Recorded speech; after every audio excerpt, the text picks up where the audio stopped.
bagian utara prefektur Niigata, Jepang, terdapat sebuah kota kecil bernama Katsuragawa. Kota ini dulu dikenal sebagai kota pertanian yang damai, dengan sawah luas yang berubah warna mengikuti musim. Saat musim semi datang, bunga sakura bermekaran di sepanjang sungai kecil yang membelah kota. Saat musim panas tiba, anak-anak dulu sering berlarian di jalanan sambil memegang es serut dari kios tua milik warga setempat. Namun itu adalah cerita lama. Sekarang, suasana Katsuragawa jauh berbeda. Jika seseorang berjalan di pusat kota pada sore hari, yang terdengar hanyalah suara angin yang melewati papan-papan toko tua. Banyak toko yang sudah lama tutup. Catnya mulai memudar, papan namanya berdebu, dan jendela-jendelanya tertutup rapat. Di jalan utama kota itu, hanya beberapa orang yang masih terlihat berjalan. Kebanyakan dari mereka adalah lansia yang membawa kantong belanja kecil dari supermarket. Anak-anak hampir tidak pernah terlihat lagi. Banyak keluarga muda sudah pindah ke kota besar seperti Tokyo atau Yokohama. Mereka mencari pekerjaan yang lebih menjanjikan, meninggalkan rumah-rumah lama di Katsuragawa yang perlahan menjadi kosong. Fenomena ini sebenarnya tidak hanya terjadi di kota itu. Banyak kota kecil di Jepang mengalami hal yang sama. Populasi yang menua membuat kehidupan sosial perlahan menghilang. Festival musim panas yang dulu selalu ramai kini jarang diadakan. Pasar malam yang dulu menjadi tempat berkumpul warga kini hanya tinggal kenangan. Di taman kota Katsuragawa, terdapat bangku-bangku kayu yang menghadap ke arah pohon sakura tua. Dahulu tempat itu selalu penuh dengan keluarga yang piknik. Anak-anak bermain bola, orang tua berbincang sambil minum teh. Kini bangku-bangku itu lebih sering kosong. Namun beberapa tahun terakhir, sesuatu mulai berubah di kota kecil itu. Perubahan itu datang secara perlahan, dan tidak banyak orang yang menyadarinya pada awalnya. Salah satu orang yang pertama kali memperhatikan perubahan itu adalah seorang pria Jepang bernama Kenji Tanaka. Kenji berusia 52 tahun. Ia bekerja sebagai pegawai administrasi di kantor kota Katsuragawa. Setiap hari ia melewati taman kota saat pulang kerja. Rutinitas itu sudah ia lakukan selama bertahun-tahun. Namun suatu sore di musim semi, saat bunga sakura mulai bermekaran, Kenji mendengar sesuatu yang jarang ia dengar di taman itu. Suara tawa. Ia berhenti sejenak. Dari kejauhan, ia melihat sekelompok orang duduk di atas tikar biru di bawah pohon sakura. Mereka tampak sedang makan bersama. Kenji mengira itu hanya wisatawan. Namun ketika ia mendekat sedikit, ia menyadari bahwa mereka bukan turis Jepang. Bahasa yang mereka gunakan terdengar berbeda. Mereka berbicara cepat, kadang tertawa keras, lalu kembali bercerita dengan penuh semangat. Kenji belum pernah mendengar bahasa itu sebelumnya. Di tengah kelompok itu, seorang pemuda berusia sekitar 30 tahun sedang memainkan gitar akustik. Ia bernyanyi sambil tersenyum, sementara yang lain ikut bernyanyi meski nadanya tidak selalu sama. Suasana itu terasa hangat. Hal yang sudah lama tidak terlihat di taman kota Katsuragawa. Kenji berdiri beberapa meter dari mereka, memperhatikan dari jauh. Salah satu dari mereka akhirnya menyadari kehadirannya. Seorang pria berwajah ramah melambaikan tangan sambil tersenyum. Konbanwa, sapanya dengan logat yang sedikit berbeda. Kenji membalas dengan sopan. Konbanwa. Pria itu kemudian berdiri dan mendekat. Namanya Rizal Pratama. Ia berasal dari Bandung, Indonesia, dan bekerja di sebuah pabrik pengolahan makanan yang terletak di pinggiran kota Katsuragawa. Rizal menjelaskan bahwa mereka adalah pekerja dan pelajar Indonesia yang tinggal di kota itu. Mereka sering berkumpul setiap akhir pekan di taman tersebut. Cuma kumpul-kumpul saja, Tanaka-san, kata Rizal sambil tersenyum. Kami masak, makan bersama, kadang main gitar. Bagi Rizal dan teman-temannya, kegiatan itu adalah hal yang sangat biasa. Namun bagi Kenji Tanaka, pemandangan itu terasa sangat berbeda. Sudah lama ia tidak melihat orang berkumpul seperti itu di taman kota Katsuragawa. Tidak ada jarak di antara mereka. Tidak ada keheningan yang canggung, hanya tawa, cerita, dan kebersamaan. Kenji tidak tahu saat itu bahwa pertemuan kecil yang ia lihat di bawah pohon sakura itu akan menjadi awal dari sesuatu yang jauh lebih besar. Sesuatu yang perlahan mengubah wajah kota Katsuragawa. Dan tanpa disadari oleh banyak orang, perubahan itu dimulai hanya dari sebuah kebiasaan sederhana yang dibawa oleh sekelompok warga Indonesia yang merindukan rumah mereka. Sejak pertemuan pertamanya dengan Rizal Pratama di Taman Kota Katsuragawa, Kenji Tanaka mulai memperhatikan sesuatu yang sebelumnya tidak pernah ia pikirkan. Setiap akhir pekan, taman yang biasanya sunyi itu perlahan berubah menjadi lebih hidup. Awalnya hanya ada 5 atau 6 orang. Namun minggu demi minggu, jumlah mereka bertambah. Suatu sore di akhir musim semi, Kenji kembali melewati taman itu setelah pulang dari kantor kota. Matahari mulai tenggelam di balik perbukitan, dan bunga sakura yang tersisa berguguran perlahan tertiup angin. Dari kejauhan, ia kembali mendengar suara yang sama. Tawa. Kali ini bahkan lebih ramai dari sebelumnya. Kenji berhenti sejenak di dekat pagar taman. Di bawah pohon sakura tua itu, tikar biru kembali digelar. Namun kali ini, kelompok itu jauh lebih besar. Sekitar 12 orang duduk melingkar. Beberapa di antaranya adalah wajah yang pernah ia lihat sebelumnya, termasuk Rizal yang masih memegang gitar kesayangannya. Namun ada juga beberapa wajah baru. Seorang perempuan muda mengenakan jaket merah sedang mengaduk sesuatu di dalam panci kecil portabel. Aroma harum langsung menyebar ke udara sore. Kenji tidak tahu makanan apa itu, tapi aromanya sangat berbeda dari makanan Jepang yang biasa ia cium. Rendang, kata Rizal ketika melihat Kenji mendekat. Rizal melambaikan tangan dengan senyum yang sama ramahnya seperti pertemuan pertama mereka. Tanaka-san, datang. Kenji sedikit ragu, tetapi akhirnya ia melangkah mendekat. Perempuan yang sedang memasak itu tersenyum dan sedikit membungkuk. Namanya Siti Nurhaliza, seorang pelajar dari Yogyakarta yang sedang belajar bahasa Jepang di kota itu. Di sampingnya ada seorang pria berkacamata bernama Budi Santoso, pekerja pabrik yang dikenal paling pandai memasak di antara komunitas mereka. Sementara di sisi lain tikar, seorang pemuda bernama Andi Saputra sedang sibuk menyiapkan minuman teh dalam gelas plastik. Mereka semua menyambut Kenji dengan keramahan yang membuatnya sedikit terkejut. Silakan duduk, Tanaka-san, kata Budi dengan logat Jepang yang masih kaku. Kenji akhirnya duduk di tepi tikar. Ia memperhatikan bagaimana kelompok itu berinteraksi. Tidak ada formalitas. Tidak ada rasa canggung. Mereka saling bercanda, saling mengejek dengan penuh tawa, dan berbicara dengan penuh semangat meskipun kadang bahasa Jepang mereka masih terbata-bata. Rizal kemudian mulai memainkan gitar lagi.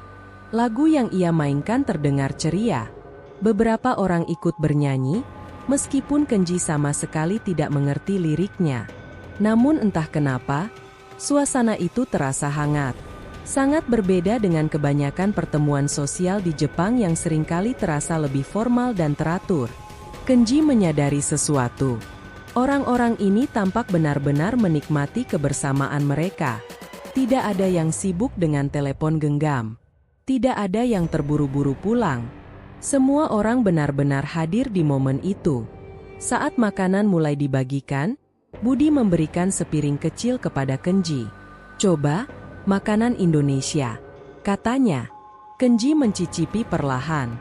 Rasanya kuat, kaya rempah, dan sangat berbeda dari masakan Jepang. Namun rasanya enak. Bagaimana? Tanya Siti penasaran. Kenji mengangguk pelan. Ashi, sangat enak. Semua orang tertawa mendengar reaksinya. Sore itu, Kenji Tanaka duduk lebih lama dari yang ia rencanakan. Mereka berbicara tentang banyak hal.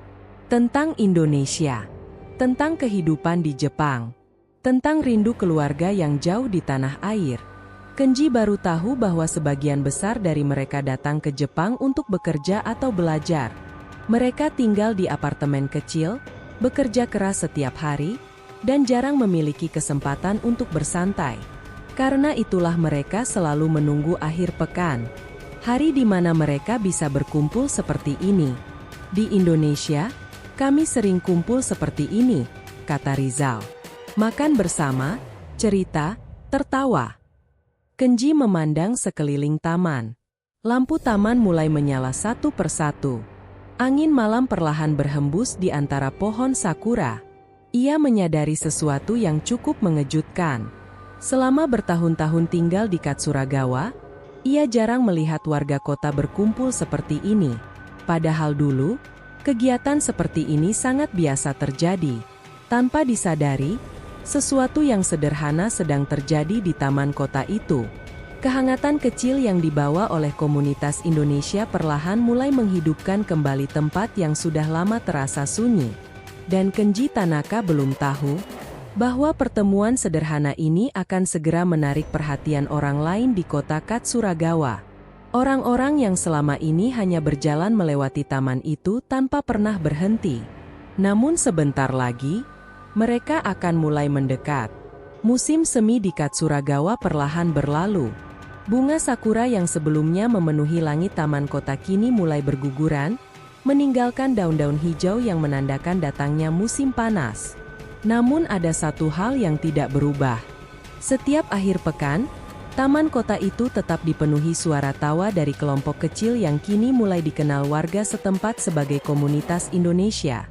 Di bawah pohon sakura tua yang sama, tikar biru selalu digelar. Rizal Pratama masih sering membawa gitar kesayangannya. Budi Santoso hampir selalu datang dengan masakan baru yang ingin ia coba bagikan. Sementara Siti Nurhaliza sering membantu menyiapkan makanan sambil mengajarkan beberapa teman Jepang cara mengucapkan kata-kata sederhana dalam bahasa Indonesia.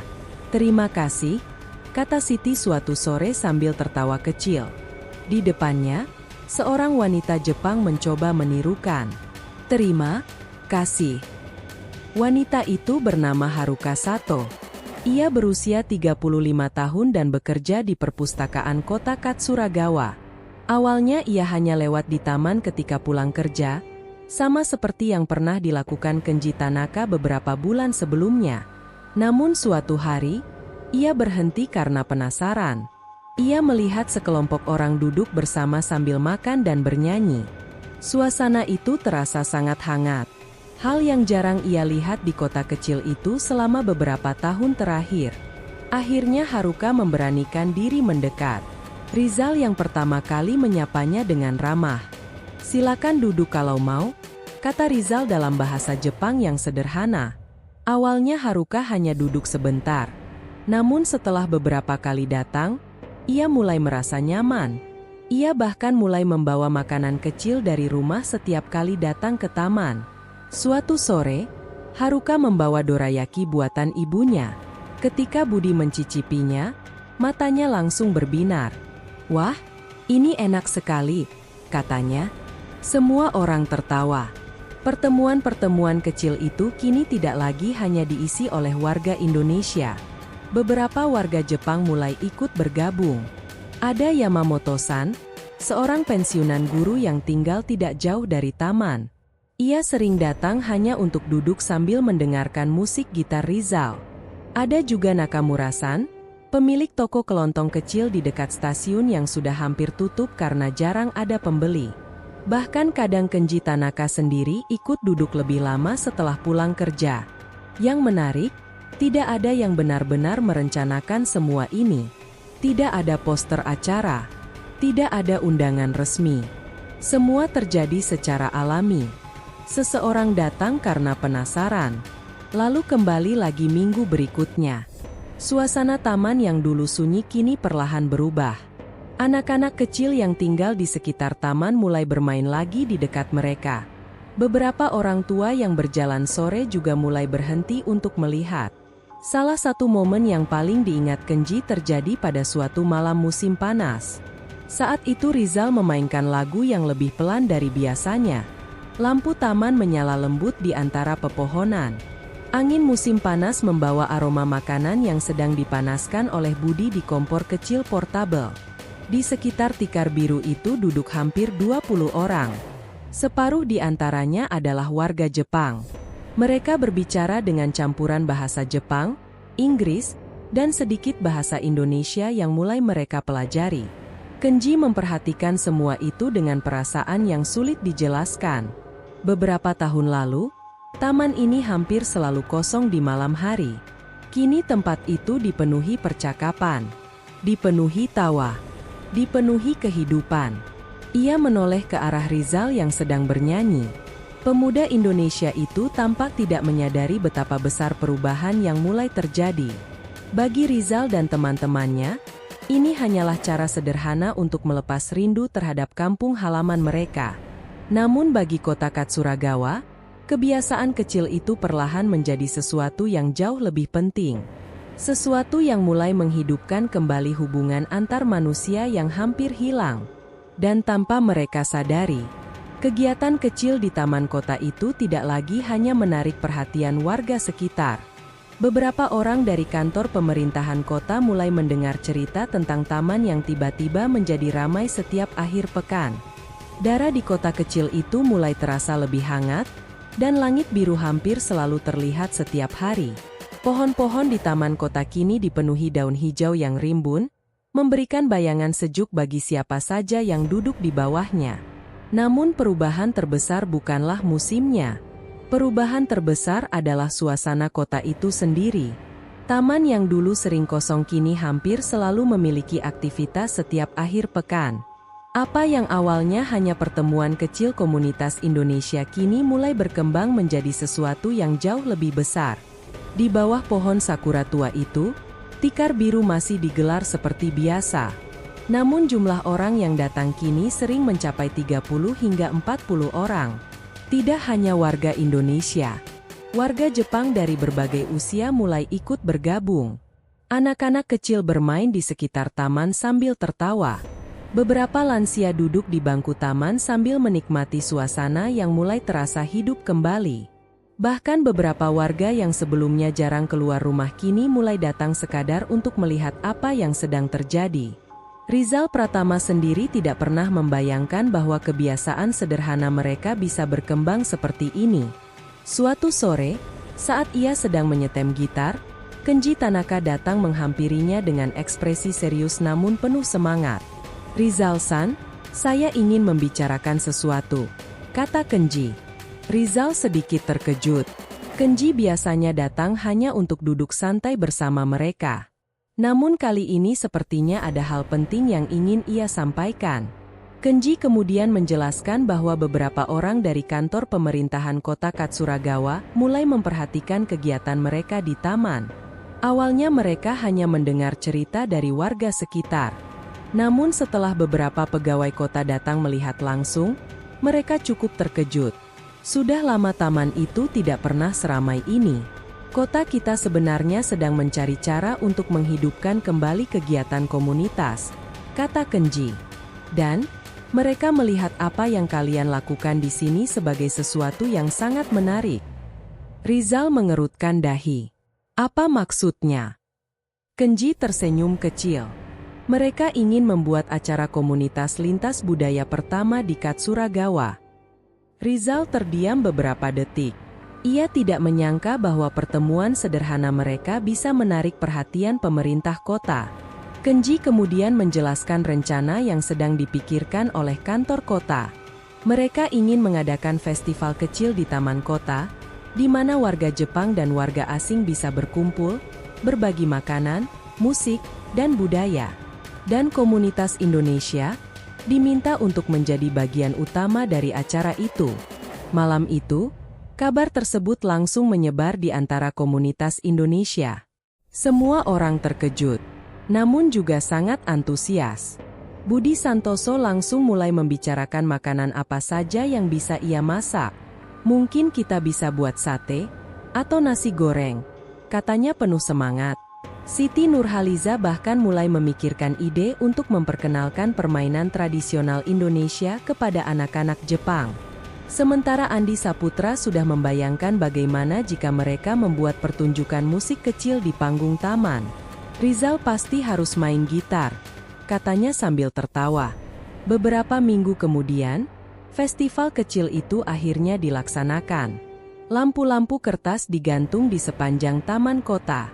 Beberapa stand makanan didirikan oleh warga setempat. Namun stand yang paling ramai adalah stand makanan Indonesia. Aroma sate yang sedang dibakar menyebar ke seluruh taman. Antrian warga Jepang mulai terbentuk. Banyak dari mereka penasaran mencoba makanan yang belum pernah mereka lihat sebelumnya. Di sisi lain taman, Rizal dan beberapa temannya memainkan musik dengan gitar dan cajon sederhana. Beberapa anak Jepang bahkan ikut menari dengan gembira. Haruka Sato berdiri di dekat panggung kecil sambil memperhatikan suasana itu dengan mata berbinar. Ia tidak pernah melihat taman kota Katsuragawa seramai ini dalam waktu yang sangat lama. Kenji Tanaka juga berdiri di dekat stand minuman, memperhatikan pemandangan yang terasa hampir tidak nyata. Lampu taman menyala. Suara musik terdengar. Orang-orang berbicara dan tertawa di berbagai sudut taman. Kota yang dulu terasa sepi kini terasa hidup kembali. Kenji perlahan tersenyum. Ia tahu satu hal dengan pasti. Semua ini tidak dimulai dari program pemerintah. Tidak dimulai dari proyek besar. Semuanya dimulai dari sesuatu yang sangat sederhana. Sekelompok warga Indonesia yang hanya ingin berkumpul, makan bersama, dan berbagi tawa di taman kota. Namun tanpa mereka sadari, musim gugur kembali datang ke kota kecil Katsuragi, prefektur Nara. Daun-daun maple mulai berubah warna menjadi merah menyala, sementara angin dingin perlahan turun dari pegunungan yang mengelilingi kota itu. Namun tahun ini ada sesuatu yang berbeda. Lapangan kecil di depan balai komunitas Katsuragi tidak lagi sepi seperti beberapa tahun lalu. Lampu-lampu kertas digantung di sepanjang pagar kayu. Aroma makanan bercampur di udara, dari takoyaki, yakitori, hingga aroma nasi goreng dan sate ayam yang mengepul dari panggangan sederhana. Semua ini bermula dari ide sederhana yang kini berubah menjadi tradisi kota. Di tengah keramaian itu, Arif Rahman, pria asal Yogyakarta yang dulu hanya datang ke Jepang sebagai pekerja magang, berdiri sambil memperhatikan suasana. Di sampingnya ada Rina, Budi, dan Dimas, teman-teman komunitas Indonesia yang sejak awal membantu menghidupkan kembali kegiatan di kota itu. Arif tersenyum kecil. 5 tahun lalu, tidak ada yang menyangka kota kecil ini bisa seramai malam ini. Saat pertama datang, ia ingat bagaimana suasana Katsuragi terasa sunyi. Banyak rumah kosong, toko tutup lebih cepat, dan sebagian besar warga yang masih tinggal adalah orang tua yang hidup sendiri. Tetapi semuanya mulai berubah dari sesuatu yang sangat sederhana. Hobi berkumpul, hobi makan bersama, hobi ngobrol di taman, hobi bermain musik, hobi memasak makanan kampung halaman. Hal-hal kecil yang bagi orang Indonesia terasa biasa ternyata menjadi sesuatu yang sangat berharga bagi warga kota itu. Di panggung kecil yang dibuat dari papan kayu, Budi kini sedang memainkan gitar sambil menyanyikan lagu Indonesia yang lembut. Beberapa anak Jepang ikut bertepuk tangan mengikuti irama. Sementara di sisi lain, Rina sedang mengajari beberapa ibu Jepang membuat bakwan sayur. Campur sayurnya dulu, lalu goreng seperti ini, katanya sambil tersenyum. Para ibu Jepang itu tertawa ketika bentuk bakwan mereka tidak sempurna. Di meja panjang dekat taman, beberapa kakek Jepang duduk bersama para pekerja Indonesia. Mereka saling bercerita meski bahasa mereka tidak selalu sama. Kadang mereka menggunakan bahasa Jepang sederhana. Kadang menggunakan bahasa tubuh, kadang hanya tertawa bersama. Namun anehnya, mereka tetap bisa saling memahami. Di antara mereka duduk Pak Tanaka, pria tua yang dulu sering duduk sendirian di taman setiap sore. Ia menatap Arif yang berjalan mendekat. "Arif-san," katanya pelan. "Hai, Tanaka-san." Pak Tanaka menunjuk ke arah keramaian di lapangan. Dulu kota ini sangat sepi. Arif mengangguk. "Saya ingat." Pak Tanaka lalu tersenyum. "Tapi sekarang, kota ini hidup lagi." Kata-kata sederhana itu membuat Arif terdiam beberapa detik. Ia tidak pernah berpikir bahwa hal kecil yang mereka lakukan bisa membawa perubahan sebesar ini. Awalnya mereka hanya ingin berkumpul sesama orang Indonesia, agar tidak merasa kesepian di negeri orang. Namun ternyata kegiatan kecil itu menarik perhatian warga Jepang. Mereka ikut datang, ikut duduk, ikut tertawa, dan perlahan, hubungan antar warga mulai tumbuh kembali. Kini pemerintah kota bahkan menjadikan acara lintas budaya ini sebagai agenda rutin tahunan Katsuragi. Setiap musim gugur, warga Jepang dan Indonesia berkumpul bersama di lapangan yang sama. Mereka memasak bersama, bernyanyi bersama, bercerita sampai larut malam. Banyak media lokal bahkan mulai menyebut fenomena ini sebagai sesuatu yang unik. Sebuah kota kecil Jepang yang kembali hidup, berkat kehangatan budaya Indonesia. Namun bagi Arif dan teman-temannya, semua ini tidak terasa luar biasa. Mereka hanya melakukan sesuatu yang sudah menjadi bagian dari kehidupan mereka sejak kecil. Gotong royong, berkumpul, berbagi makanan, mengobrol tanpa alasan khusus.